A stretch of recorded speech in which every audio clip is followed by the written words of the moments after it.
is CGTN Radio. Hear the difference.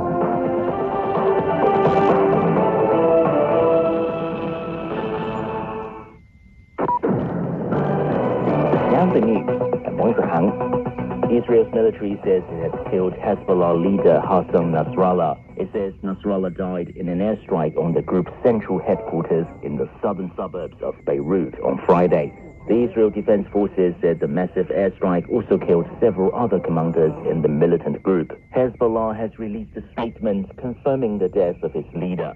Israel has intensified its airstrikes across Lebanon since Monday, marking the most extensive military action in the region since 2006.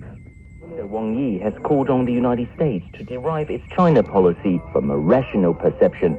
He made the remarks while meeting U.S. Secretary of State Antony Blinken on the sidelines of the UN General Assembly in New York. Wang Yi says the U.S. should not have it both ways by seeking containment on one hand and requesting cooperation on the other. He calls on the U.S. to carry out dialogue with respect, advance cooperation in the spirit of reciprocity, and address differences with great prudence.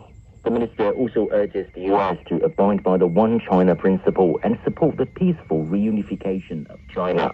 He calls on the U.S. to stop stirring up trouble in the South China Sea and stop smearing, scapegoating, and arbitrarily imposing sanctions on China regarding the Ukraine issue.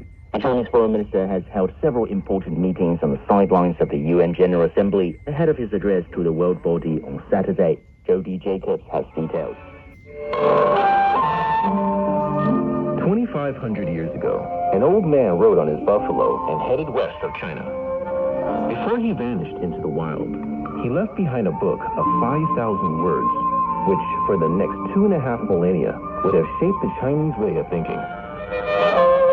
Subscribe to the sayings of Lao Tzu and find out why generals with wisdom yield after winning the ultimate battle, and how staying behind just might help you get ahead of others. The Sayings of Lao Tzu is available on all major podcast platforms.